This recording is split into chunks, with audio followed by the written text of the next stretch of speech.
Okay, All right. Kim, I think we are recording and we are set to go. Okay, great. Well, good morning, everybody, and thanks for tuning in again. Some of you are, you're all very loyal. So appreciate that. It's This is our, as we mentioned, our last one in the summer series, and I think I may have said it at the beginning, but these walks have been the exact walks I would have been doing on Monday mornings had I been doing them live. So I had the schedule all set, so I knew exactly where I was going at the beginning of the summer. So I had planned to end with this one. This is what's known as the Breed right-of-way, or it's a road. It's a town road that goes from Corn Neck to West Beach. And it's actually a pretty short walk compared to some that we've been doing recently. And it's also a straight line, basically. So none of this, which is your left and which is your right, am I going west or am I going east? You're just going straight. So this opening screen, you'll see a little bit later. This is about a quarter or a third of the way through the walk, but it's scenic, and it kind of talked about the main idea. We're going to be traveling through an area that is basically almost exclusively open space refuge on Block Island, with a town road that goes from Corn Neck to West Beach.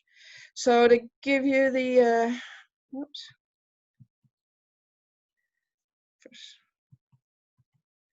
I am actually trying to advance my screen and it's not working. Let's see here. Try again. There we go. So just to give you the overview of the location map, my sensitive screen here, we are going to be following this line from Corn Neck to West Beach. We have Sachem Pond, Middle Pond, and just as a location map, you'll see I've noted all the other places that we have done on the north end of the island this summer. So we've got a pretty good coverage on the north end. And so then we'll go to our specific map for today. This again is the main path. The bright yellow is the main path that we'll be following. And the numbers, oh, listen, there's a plane coming.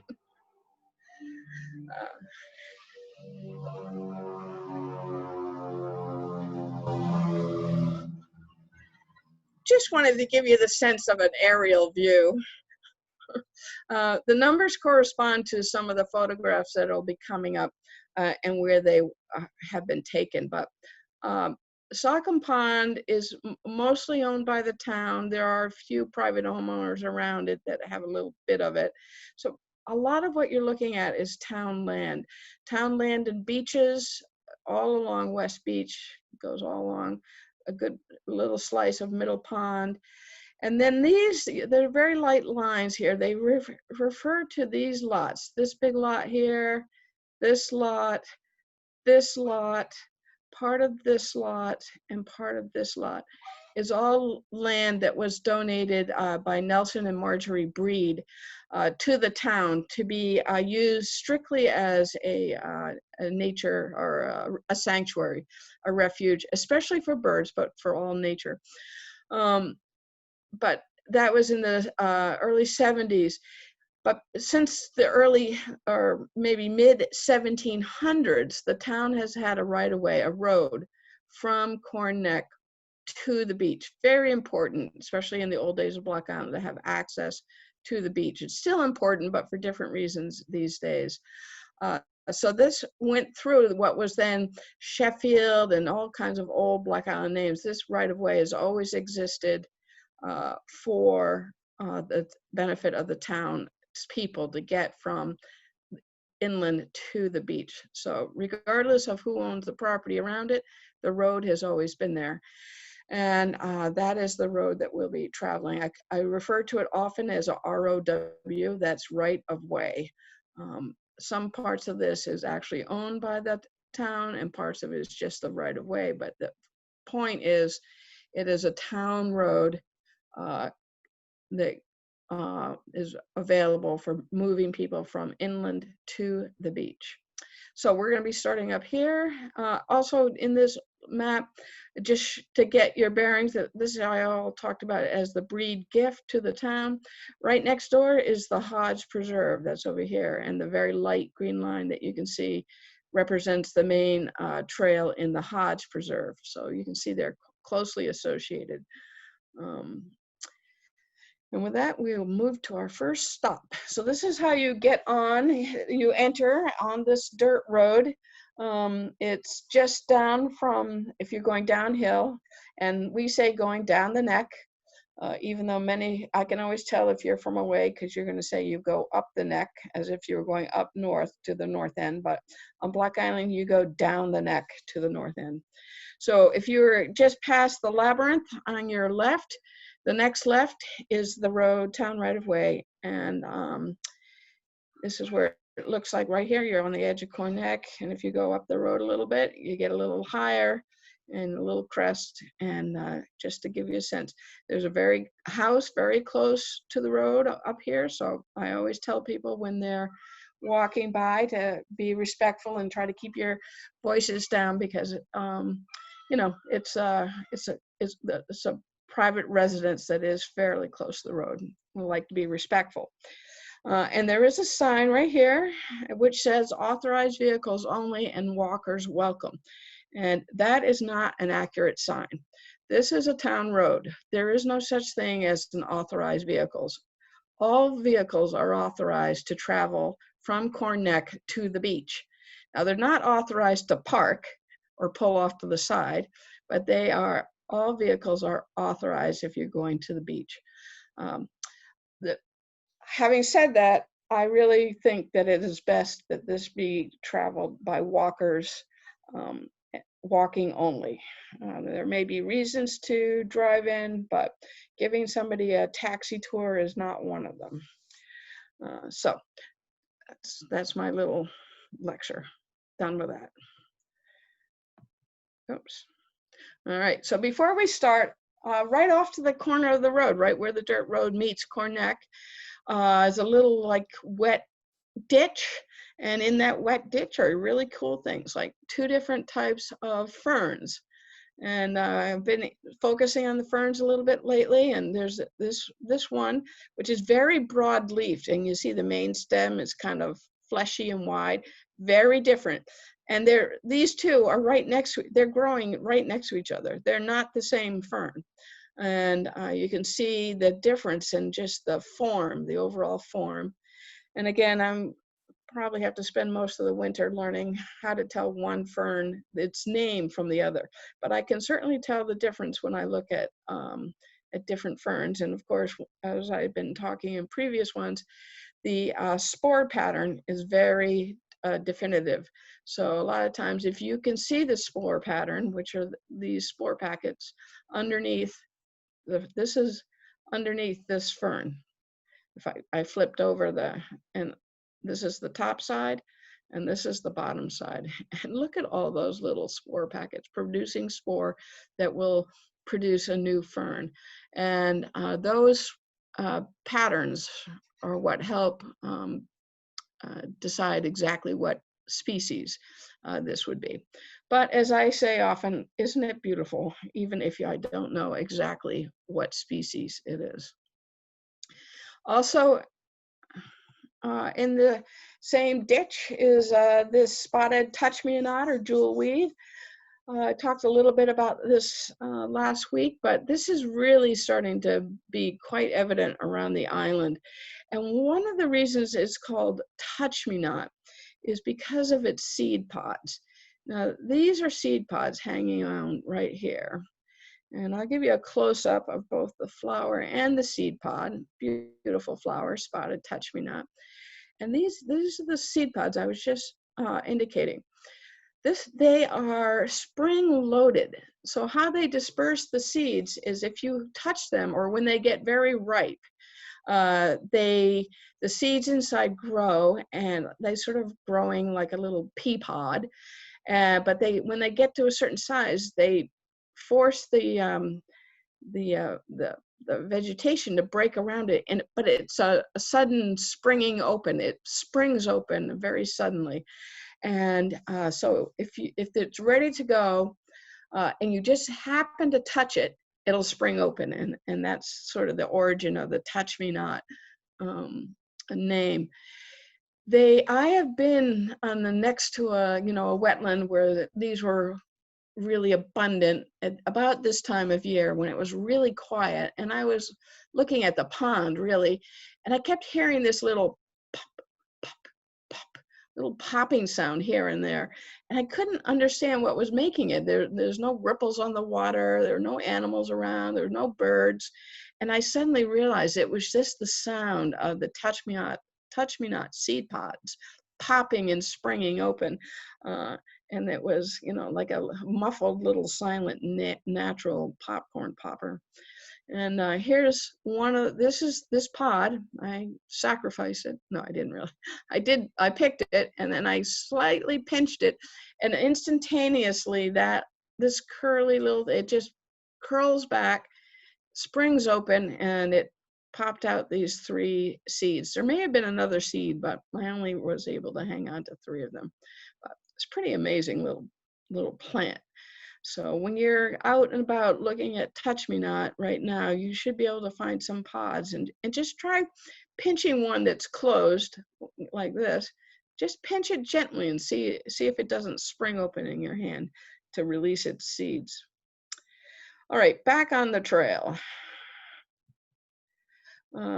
So if you go past the house where I mentioned it was very close to the road, you'll go through a gateway, not a gateway, a opening in the stone wall, and you come to the hillside, the top of the hill, and this is what you see. And it is a fantastic view. It is so beautiful. And where I'm standing in this I'm actually standing on the edge of the road that I'm walking on, and I'm looking northward. This part is private property. So the lot that I'm in, the first lot that you come to, is a private property, and it is the house lot that used to belong to Nelson and Marjorie Breed, and now it belongs to a nice retired couple who live there now. But on the other side of this stone wall is the big, huge lot, one of the big, huge lots that is now town-owned Breed land. And then you come to Sachem Pond, and then of course the Dune system and Sandy Point and the North Light. And I was talking to an old timer, Don Littlefield, and he was saying he heard somebody refer to it as North Point. It's not North Point, it's Sandy Point. The North Light is at Sandy Point. So he was making sure that I knew that, which of course I had heard a few times. But I'm passing that on, Sandy Point. So also from this view, you can see Osprey platforms, which is just below the view that I was pointing out. This is on, again, private property, Barbara McDougall's Osprey platform. This is the second year that's had a successful nesting. There were actually 3 young that fledged, and by fledged that means they're out flying. They don't need to have their parents sitting with them on the nest, but they do go back to the nest, and often it's sort of their resting spot. That's where they hope their parents will drop them a fish. But they are at this point learning to fish and fend for themselves. And usually the parent generation has already started its southward migration. And it's usually just the young that are still around trying to figure out what they're supposed to do next. On the picture on the left, where the 2 birds are, that was taken on the 26th, I think. And it was kind of breezy that day. You can see they're looking quite ruffled, but they sat up there for a long time, just kind of working over their feathers and probably pulling out old down feathers and straightening themselves out. And then the picture on the right, what I just took yesterday, and that one, it's true, it wasn't as windy, but the plumage on that one looks a lot finer. So but I don't think it's an adult. I think it's probably just one of the older of this year's hatching, because there were at least 2 successful osprey nests produced fledged young this year. And I think that must be from somewhere else. It looks not quite as, it looks better kept, but it was standing there calling the whole time as if it was expecting somebody to bring it food. So it's possible that could be an adult that's still around. It definitely looks a little better kept. It definitely had its eye on me, even though they're a whole field away. So that's the osprey. That's a great view. And as we go down the hill, after we go through that one field, you'll come to this spot where the road goes through an opening in the stone wall, and there's the sign to the left that says Wildlife Refuge. And now this is when you're entering the breed land proper, the actual land that is owned now by the town. It does have, here's a close-up of this, what that sign says, Wildlife Refuge. And this whole area actually is in what's called the Sachem Pond Refuge, or the Sachem Pond Refuge, right? Designated by the town, and it's no hunting, trapping, etc. In the Sachem Pond Refuge, which includes more than just the breed land. Someone has, again, there's a local feeling about when someone puts unauthorized vehicles on these signs, because there is no such thing as an unauthorized vehicle, even though I prefer that vehicles don't. It's much nicer to walk on this road. So somebody has scratched out where it said vehicle. Anyway, that is entering the breed land. As you go along this, we've just passed through that little opening, that gateway. And this field on the left was mowed about 3 weeks ago. And to my mind, it was probably mowed a little early. I felt like the native plants and the black-eyed Susans, and there were a lot of milkweed that was blooming. A lot of things were about to bloom or had bloomed, and then they were mowed for hay.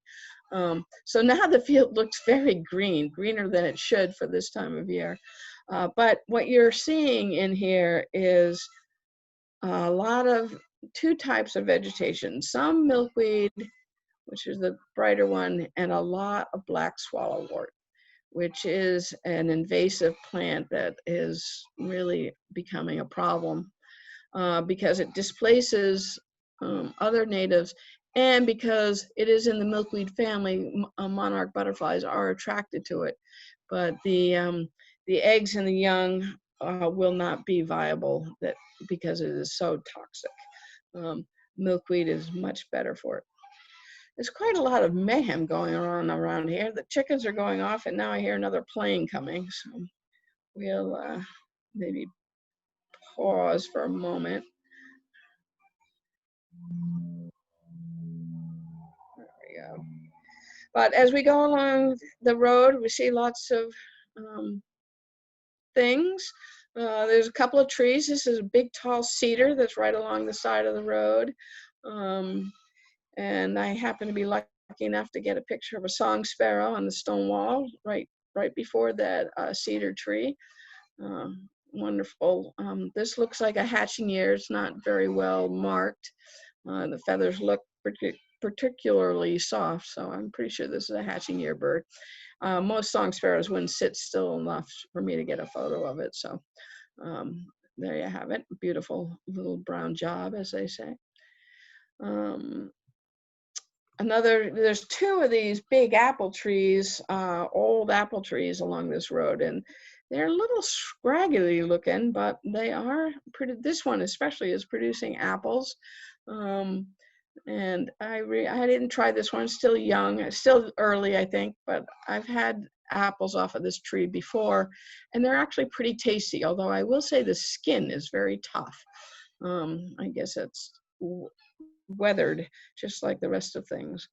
Now what we're doing is we're going down this road, and the road is going to bear off to the left here, but we're going to keep going straight with one little sort of side trip. But we're going to leave the dirt road and go straight, and you'll see in a little bit that it's quite obvious that it is the opening that will continue the straight road to West Beach. So as I said, this is right where the road has bent off to the left here, and you can either go straight to the beach, or in this particular day, I'm going to take a little side trip to the Sachem Pond, which means I'm going to go right at this very point and come through. This rock is just in the middle of the opening. You can easily walk around it. Now, this is not a mowed path. This is, you know, grass high, and it's I just happen to be going here. It's not something I recommend that people do very often for a number of reasons. But when you get into the field, what you're seeing is this beautiful meadow of what we call warm season grasses. Most of them, or a lot of them, the big ones, are these panicum grass, switchgrass right here. Here's a close-up of it. And then a lot of these other softer, smaller. These are all going to seed right now. So this field is filled with grasses that are just producing seed, and the switchgrass is just starting to produce its seed. That they won't really ripen for another few weeks, but they're throughout. And I'm basically following a deer path, but towards Sachem Pond, which goes off this way. And here's an opening that goes into the field to the east that we were looking over when we were at the top of the hill looking down at Sachem Pond. So it's that field. So the town has a management plan for these fields, and they're on a mowing rotation. It's supposed to be each field, one field a year for 3 years. So this meadow field was meant to be mowed this year, but instead the big grassy field got mowed where we just came through. And then next year, the field that's through this gapway will get mowed. And that field is being maintained as sort of a matrix of shrublands as well as grasses, whereas the field we're standing in at the moment is all meadow grasses and wildflowers. So they're being managed for their different types of habitats, in theory, anyway. In the middle of this meadow field is this cedar, another cedar. Looks a lot different than the big tall cedar we saw along the side of the road. This cedar is wind bent. So it's very exposed, and the prevailing northwest, northeast winds have made it so that this tree is growing in a horizontal manner. And you see this in a few places around the island that are particularly exposed. So, but I'm always happy when I get to see a cedar tree, because young cedars are pretty quickly gobbled up by deer. So cedar usually have to be more than 5 feet before they start making any headway, because the deer browse at the lower levels. But you can see there's a little bit of bayberry coming in here, which is why we'll mow this field soon, because we want to keep the woody vegetation down so that the grasses and the wildflowers can continue to thrive. In this field I found it's a fairly large patch of this. It's brown knapweed. There are several varieties of knapweed. It looks a lot, I'm often asked about this, is this blazing star, northern blazing star? No, it looks similar. This flower head is similar, color is similar, but one of the main differences is that there's one flower. Well, first of all, this part of the flower is very pronounced on the knapweed, so it sort of looks like this purple wild flower has its own vase. Right, so, but there's only one flower at the top of the stalk for knapweed, whereas blazing star has many flowers along the stalk. So But it's a beautiful flower just coming into bloom now. You see it around. I used to see it more on the sides of the roads, but these days the sides of the roads are a little too well mowed, so they don't get to flourish. Like a lot of these meadow wildflowers, they love terrible soil, sandy, not very organic, not very rich soil, dry, sandy soil. So if you find a dry, sandy roadside edge, you might see a little of this knapweed coming up right now and in the next week, 2 weeks. I was lucky enough to get a close-up of again, the knapweed just started. This one's just starting to bloom. Its little flowers are still sort of held open. They're going to expand so that they curve outwards like the ones we just saw, but got this great picture of this skipper. And again, the skipper is a type of butterfly where the forewing rests on the on an angle out of between its hind wing and its body, so that the forewing and the hind wing are not on the same plane. One is coming at an angle, and that's what this is. This is the angled out forewing on top of. We're looking straight on the edge of the hind wing, and this is its tongue, sipping nectar out of these individual flowers of the knapweed. So yay for the skippers. Which skipper? Who knows? It's a beautiful skipper. All right, on we go to the edge of the pond, and really I am basically following deer paths, and again, I do not recommend walking into this field. There's lots of blackberry brambles and what I call tripwires. You really have to pick up your feet. And basically I just follow little deer paths and make my way to the edge of Sachem Pond, which is what I've done down here. But this is the back corner, which you don't often see. In the wintertime, depending on the wind direction, this becomes a great place for water birds, ducks and geese and things to hold out, because it's a little bit protected by this berm. So if you huddle up in here when there's a westerly wind, it's a little bit protected. And back here, I could tell because of the vegetation, there's like a little inlet of the wetland, and there was some mallows blooming back in there. I didn't walk along the edge to go get the photo, but I could see the pink I had binoculars, of course, and I could see the pink of the rose mallows sort of speckled throughout here. But there's lots of cool things at the edge of Sachem Pond. It's back here. One is, again, more sedges, wonderful sedges. There's a great tall sedge, very woolly looking. It gets shaggier and shaggier. It's called the woolgrass sedge. That's pretty tall. And then across that little cove, there are birds. In this case, there's actually 2 black duck right here, and great black-backed gull, herring gull, a whole bunch of double-crested cormorant, and some young gulls that are probably a mix of herring and great blackback. So all the time you look. And then another grass is back here. This is Phragmites, which is the tall reed grass that you see around the island, but is actually a grass, Phragmites. And there's even some, I think there's some cattails, if not here, in the other part of this wetland that's across the pond. It's rather a long view. So lots of other beautiful little things right at my feet at the edge.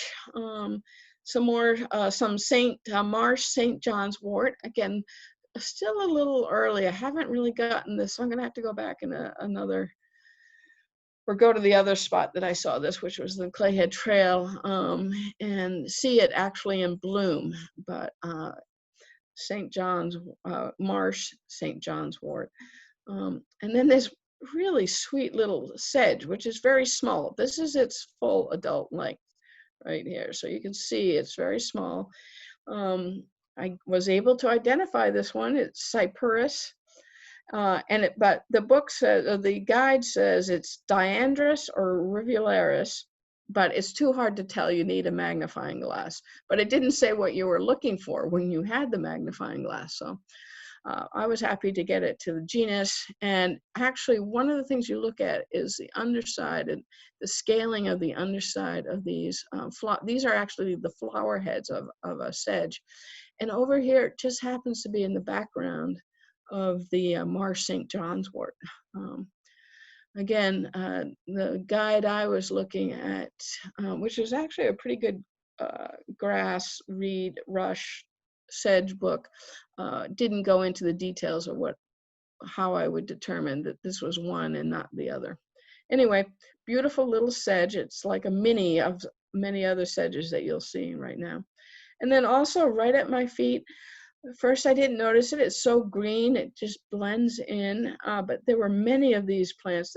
I knew right away it was a mint because the sedges have stems that are triangular in cross section. So there's 3 edges.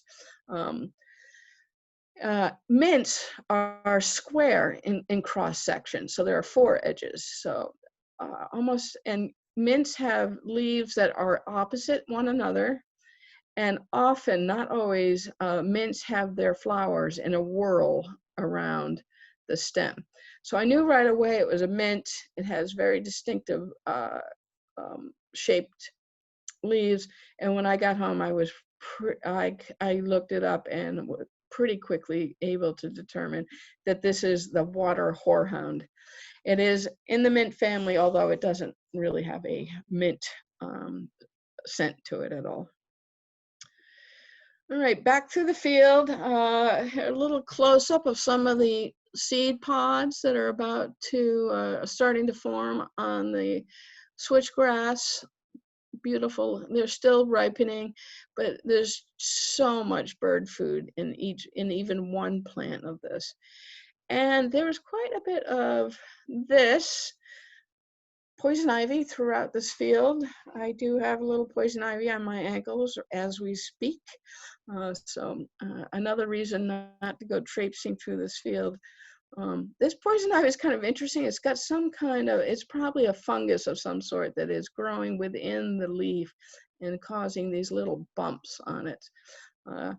Lots of things this time of year, you find a plant and there are many other things using that same plant.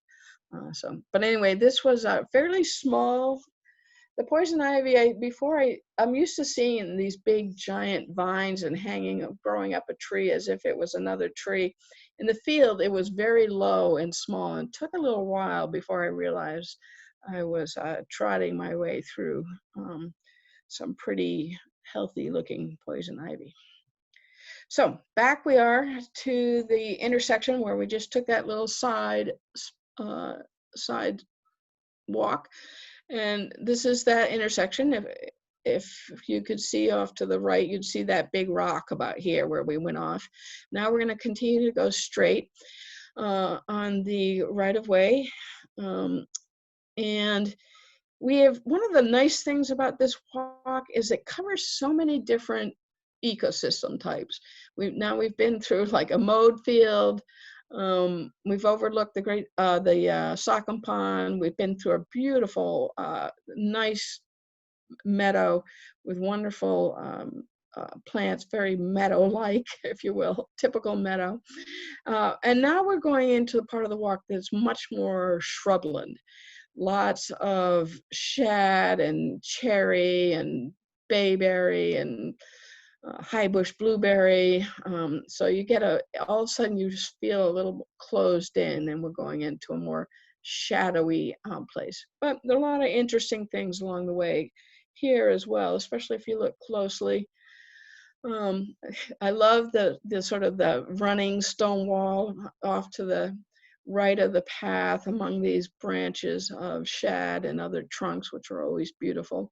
And then all of a sudden on a leaf, I noticed, oops, went a little too fast there, this beautiful damselfly. Now, unlike a dragonfly, the damselflies keep their wings when they're resting parallel with their body. Dragonfly's wings would be off to the side. This is probably one of the bluets.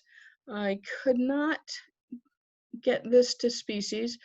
It's quite beautiful, very light blue, almost a blue-gray, giant eyes off on each side, and just amazing to see when you can look closely enough how beautiful some of these structures are.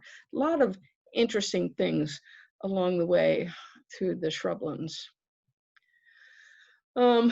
These are along my lines of what I find interesting. You may not. Here is a Virginia creeper, which is the native vine. Always these 5-lobed leaves, lots of holes. It's completely, riddled with holes, and that's an indication that something has been eating it, some insect. There are several caterpillars that specialize on Virginia creeper leaves, so I'm hoping it was one of those because they produce beautiful moths. But this time of year, everything is looking a little bit well-worn and well-used, and that can be said of the Virginia creeper leaf in this particular area. Also, this was amazing. This is a broken off branch in the middle of the path, overhanging the middle of the path, but it's being suspended on both ends by a bittersweet vine. And you can see it, here it is here, it's holding it up, and it's just winding its way around the branch all the way up. So it's suspended overhead, being held in place by the bittersweet vine. And that's an old vine, and here's, oh, maybe we'll get a helper here. Here's a new spur of the bittersweet that's going to start trailing its way up. Lots of invasive species along with the natives along this path, actually along most of Black Island's paths. As we go along, all of a sudden, you get to one spot where the path is kind of muddy, not particularly this time of year. It's a little dry, but very muddy. There are lots of boards in here that people have hauled up from the beach to use when it's too muddy, but it was very easy to get on, to travel along at this time of year. But the grass is still very lush. It's a lot of moisture in this area, and the sun hasn't been too scorching. On either side of this path, this muddy section, you can see that there's a water course. It's a sort of a little, right now it's fairly dry, but overflow of Sachem Pond is definitely coming this way at high water. And on this side, it goes off towards Middle Pond. So it is connected in this area. And as you continued on down the path, all of a sudden, the grass pathway right here gives way to a more sandy pathway. So we are approaching the back of the dune on this path, and we're getting to the end of the road. So on the back of the dune, before we get to the top of the dune, if you look to the north, this is the view looking up, and so the dune is, up high, and then it slopes away from it, and this is what the area they call the back dune. Lots of different types of vegetation grows here, as opposed to what would be on the front of the dune. Rosa rugosa is definitely one of them. A lot of bayberry and other grasses. And then if you go looking the other way, so we look north this way, you look left, and we're looking south. And actually Middle Pond is back in here. And again, the dune is higher, and then it slopes downwards towards Middle Pond, which is quite a long freshwater wetland. There's a lot of, it's interesting, the freshwater flow would be very interesting to study in this area, because Sachem Pond does not change much, nor does Middle Pond. So it must be fairly near the water table. It must be fairly high here. Water in these two bodies must not be dependent on rainfall as much as the water in the ground, in the sole source aquifer, in the aquifer. That's what I was getting at. So I'm looking north and south on the back of the dune. I like this little sign. It says, please don't leave your trash, basically. Although it's not showing up in this picture. There were two big, giant black inner tubes up here. I guess it's not in this picture because I took it after all of a sudden people came and got them and went in the water. So I guess they weren't, I guess it wasn't trash. So you go up over the dune, and oops, before we do that, we'll look at the vegetation in the area. Here we have bayberry. I've been talking all summer about how bayberry changes color. And here the bayberry is really becoming gray, and you can start to see the little bits of wax that is building up on these bayberries. Sometimes they're being munched on by things, or not too much can eat the bayberry, but one thing that can is at this time of year, tree swallows can digest the wax in bayberries. So especially a little bit later in the fall, we'll have great swarms of tree swallows landing, especially, you see it especially along Cornneck Road near Scotch Beach, where the back dune is full of bayberry, and you'll see tree swallows just land and cover over on them. And they are eating, they're one of two species that I know of that can digest the wax in bayberries. And of course, rose hips. This is the rose hip from the Rosa rugosa. This one is almost ripe. I like them to be a little darker red, but this is, as I may have said before, one of nature's highest sources of vitamin C. And if you bite into a rose hip, this is what it's going to look like.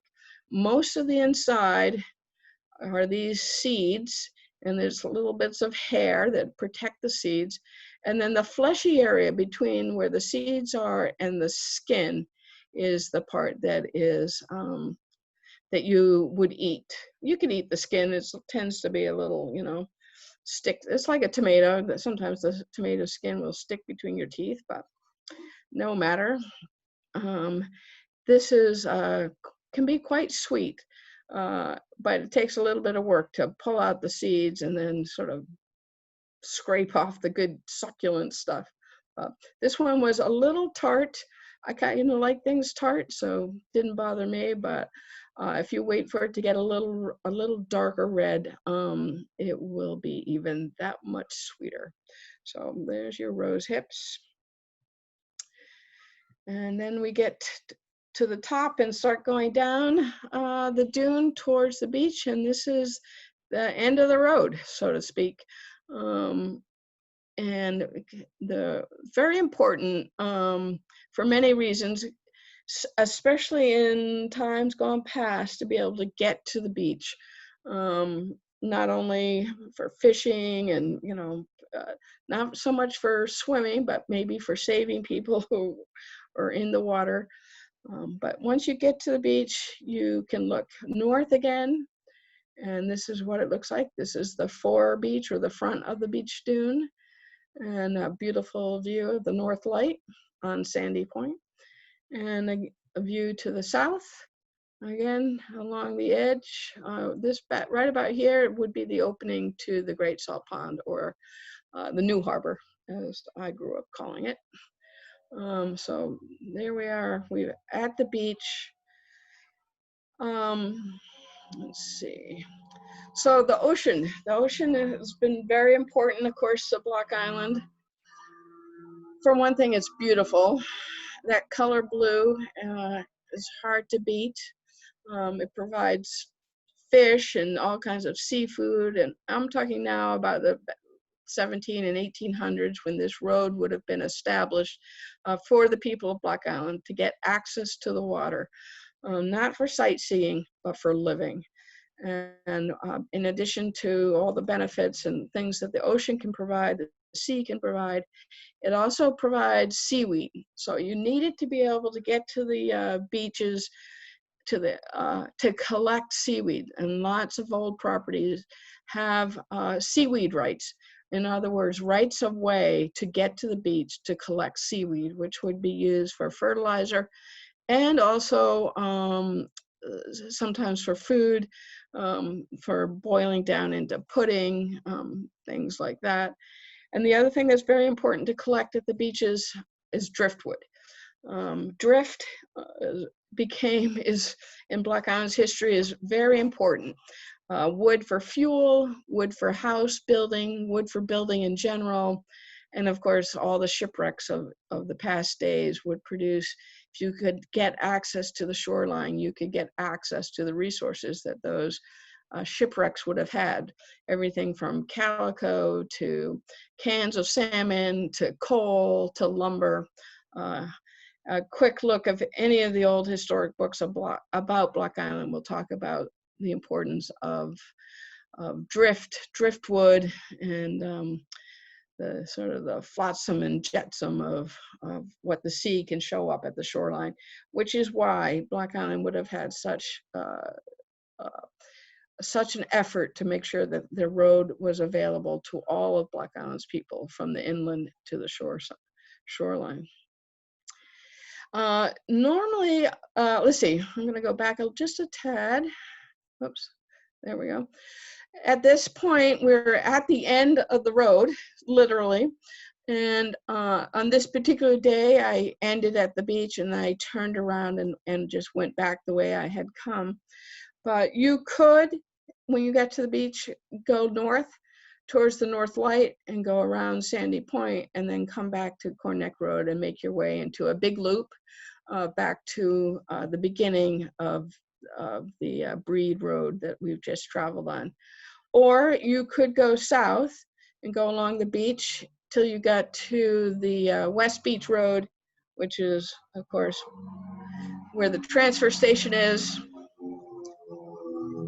And again, come back along Corneck Road to where you started. So I opted to go back the way I had come. And so we'll quickly, hopefully go backwards here. Nope. And what's next? Yes, well, so of course I couldn't end one of these summer presentations without an update on where we are in the blackberry season. And I'm calling this a little intermission because, of course, I still have things to come as to what else you could see on Black Island. But this is our Blackberry PSA Public Service Announcement intermission. So this is, I think, probably the end of the blackberries this week. I don't think it'll be very easy to to gather too many more blackberries to do anything other than eat them from your hand. I suspect this will be the last 3 that I eat off the bush this year. And they were delicious, although a little bit ratty looking. Not ratty looking, but you know, they weren't perfect in shape, but they were delicious in taste. And if you're lucky enough, maybe you'll even get some of Lisa Sprague's blackberry bread. And not enough blackberries left to make a pie, but you can certainly make a bread. Now, the PSA part of this, I digress. Wanted driftwood flotsam critters. So we are going to be rebuilding the sculpture at the Ocean View Pavilion, and we're looking for people to collect things from the shorelines, drift of all sorts, and create your own critter to add to our new sculpture. And we've already had a couple of submissions. You gotta love that "Don't be a litter critter" with the goggles that they found on the beach.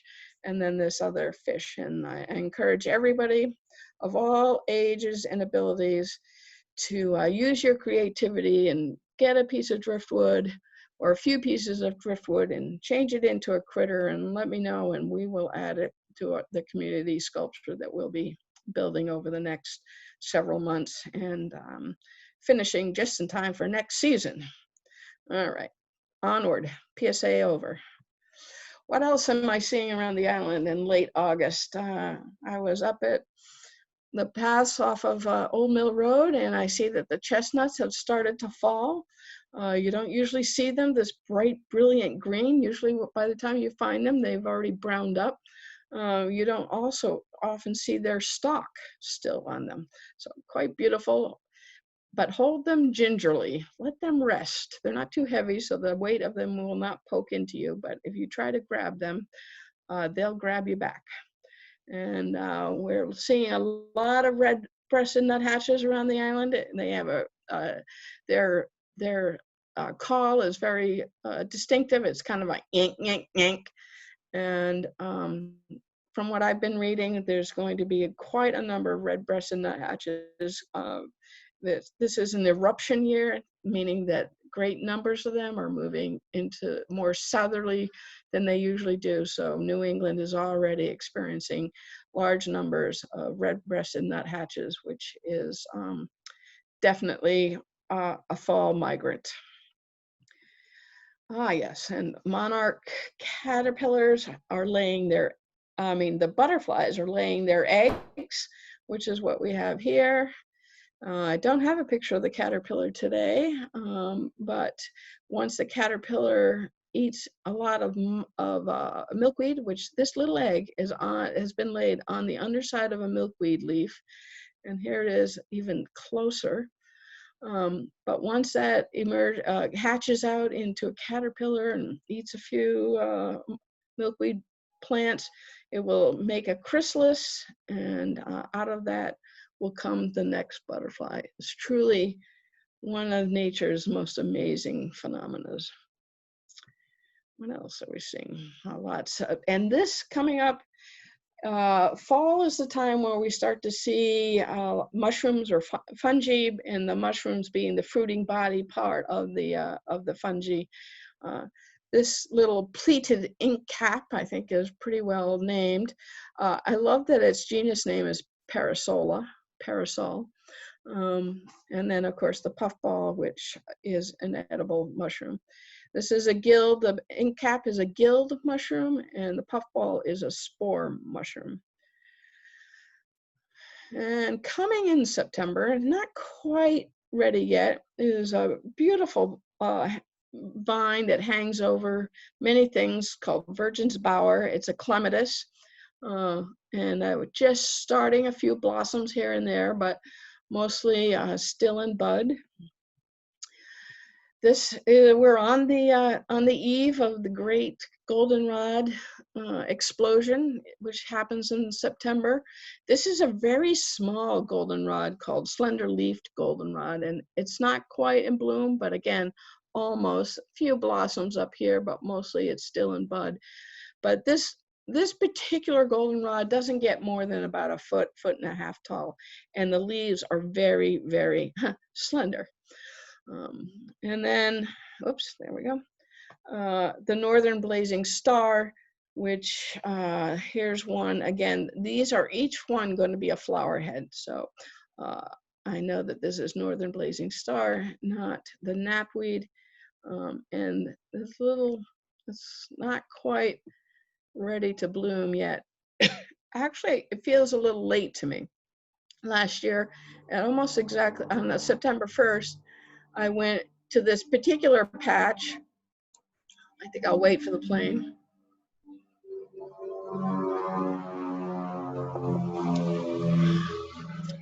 That particular patch, and found many, many, many of these stalks of northern blazing star already in blooming. In most cases, the top bloom was already over, and the side ones were blooming. Unfortunately, this patch was mowed recently, and I could only find a few of the stalks that are getting ready, although they do seem to be protected. It's as if they left a little island, so there's a few stalks that are going to be okay. I think they were a little overzealous in their mowing, however. And there we are at our end of our tour today with the mini bird checklist. And what showed up this week, always about the third week of August, is the common nighthawk, which, and they call it, it looks like a hawk, but it is actually a songbird, and it loves insects. So there we are, it. And I will, I guess, go back to not sharing my screen. And Okay, great. Thanks, Kim. We are, oh wait, did I mute you? I think I'm still good. Am I? No, you're still good. Okay, great. Well, I've unmuted everybody. I loved it. Thank you so much. I think I saw orbs in that. I think I saw. Oh, I forgot to say that. I always forget. I think I Yeah. saw it 3 So- times. I don't know. I think that's right. I think I had 3 orbs hidden in this presentation. Yeah, Josie and I had a little side conversation going on about that. Oh, I see. Yeah. I Well, made one of Kim, them. I thought you rubbed our eyes in it pretty well in that shad, so I finally said, "Oh, look!" And I wrote Charlotte. She said, "Yeah, I've already seen 3 others." So oops, wasn't paying attention. I felt this time I should make them a little more obvious, which, as I said, it's hard because they're transparent. But yeah, that shad one I thought people would get. Kim, I have a question. I have a question. Yep. Can you access the Hodge property into the breed property, or is there a wall there? You cannot do that too easily. You could go down the beach and come up to the edge of Middle Pond. So the Hodge property ends at Middle Pond, near the north end of it. But then it's all brush. I mean, I think you could sort of beat your way around the edge, the north edge of Middle Pond, and I don't think it would be too long, and it's not a very deep pond, but you would definitely be trailblazing. So, but I was thinking when I was looking at the map myself that that would make a really beautiful loop if we could ever get permission to put in a nice trail that connected from the beach right around the north end of Middle Pond into the Hodge Trail. And it would give you, not only would it be a nice loop, it would give you a wonderful view looking down Middle Pond for us bird watchers. And I even think a nice blind. When I was traveling last year, I noticed that all the bird places had blinds, which was just a nice platform with a bench and a little roof and some openings, nothing nothing special at all, just to give you a view and a place to sit and watch the birds. And I think that would be a great spot for a blind. Cool. So something to think about. I'm glad you mentioned that because it just got my, even though I've been thinking about that, it just sort of suddenly by saying it, it made me think, well, that might be doable. Maybe we can get permission to do that. So when that road goes left from where you entered the brush area, basically that stops at the Middle Pond. Basically the pond is right there. When I was almost to the beach, is that what you mean? Yeah, I was overlooking sort of the marshy end of that pond. Yeah. Okay. Yeah. So, like I said, you could put on your boots and. I was just curious. Yeah. But I like your idea too. That's pretty cool. Yeah. You could swim. Yeah. I have to leave, Kim, but thank you very much for your info. Good. Our next one, we are going to be doing them monthly, and our next one is going to be September 21st, and we'll be putting out a notice. Great. Thank you. Yep. Have a good day. Yep. Good to see Thank you so much, Kim. This has been just wonderful. Great. I'm glad you enjoy them. You going to get out here? Not yet. Towards the end of September, I hope. Oh, good. Good. Kim, I have a question though about Sure. the videos. I missed Oh, yeah. last week, and we tried to find the video of it and couldn't find it posted yet. Oh, you know what? I don't think I've posted it yet to our website. So I'm sorry about that, Polly. Have you been to the website? Have you seen the other ones? Yes, I've seen other Okay. ones. So I Great. think the recording has been uploaded to the YouTube channel, and so I should be able to get to that later today. So it'll be there. Terrific, thanks. And, and also we've been doing Art in Nature, which is the tab right next to it or nearby, which has been interesting about particular critters. So if you're not so much you know, about a walk, but interesting about snakes and turtles and other things. Oh, great. Can you say the address of the tab, Charlotte? Or Kim? Sure. Well, it's on the website. I'm going to put it in the chat. The website for everybody. But if you go there, there'll be the first page will have a grid with all the different sort of virtual and self-guided programs that we have. And there is an art in nature video series. And Josie has been our artist on all of them. Thank you, Josie. But they're very interesting, just not just about for, you know, just for the art side, but also for the nature side. So I'm gonna put it in the chat right now, so you can, if you go there, you'll be able to access it. Chat. Okay. You see the chat? I'm looking. So if you scroll So down, it's natureblockisland.org. Sure. And then, Got it. yeah. I don't see it in there, but I see who says thank you, Kim. Okay. the last one. Yep. Or but is it? Oh, I did it to the waiting room. Oops, sorry. Hold on. Everyone in meeting. Sorry about that. Let me do it to everyone in the meeting. Kim? Yes. Yes. I'm in Coventry and I don't mow my yard on purpose. I weed out all the buckthorn and the crummy stuff.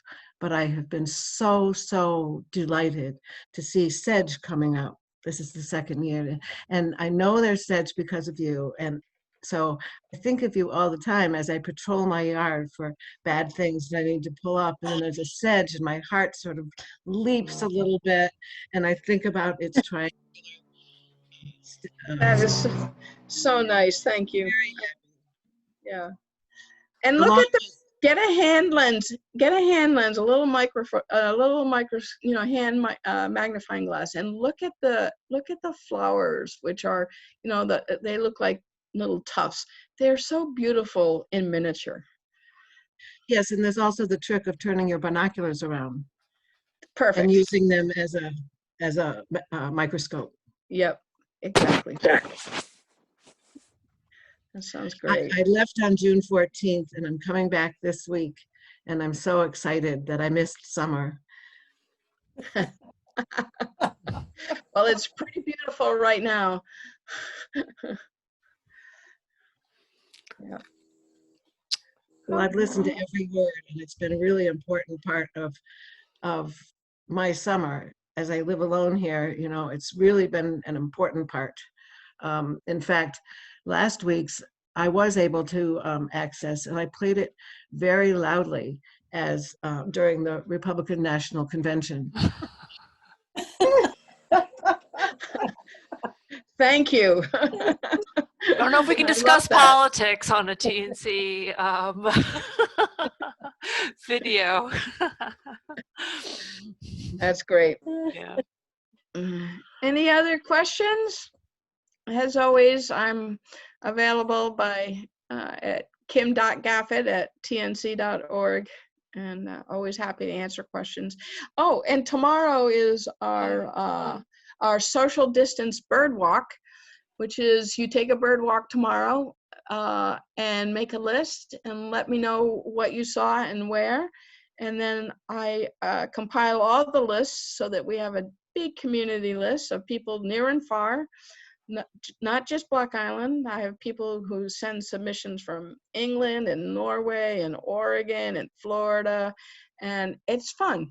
It's fun to know that we are birding together apart. I haven't gotten the checklist up on the website, Kim, but I will try to get to that as well. Okay. I mean, not the checklist. I mean, I'm sorry, the reports. Right. So so at the end I make the report of who saw what where, which always includes wonderful comments, and put it into it's a very rudimentary report. It's basically a big list, 2 big lists. And those are going to be available on the website too, so that people can see what kind of things we're doing and maybe be inspired to join us from other places, from afar. Great. Alrighty. So, All right. So I have- think with that, I think we'll end today's Zoom. But thanks, Kim, and thanks everyone for joining. and thanks, Charlotte. Okay. We Thank are the you. prick and frack of Again. Zoom on nature. Exactly. Click and clack. The tap of it. Now you've just wasted a good hour, or whatever, however he ends it. All right. Take care. Bye, everybody. Thank you. Hi. Bye. Yeah.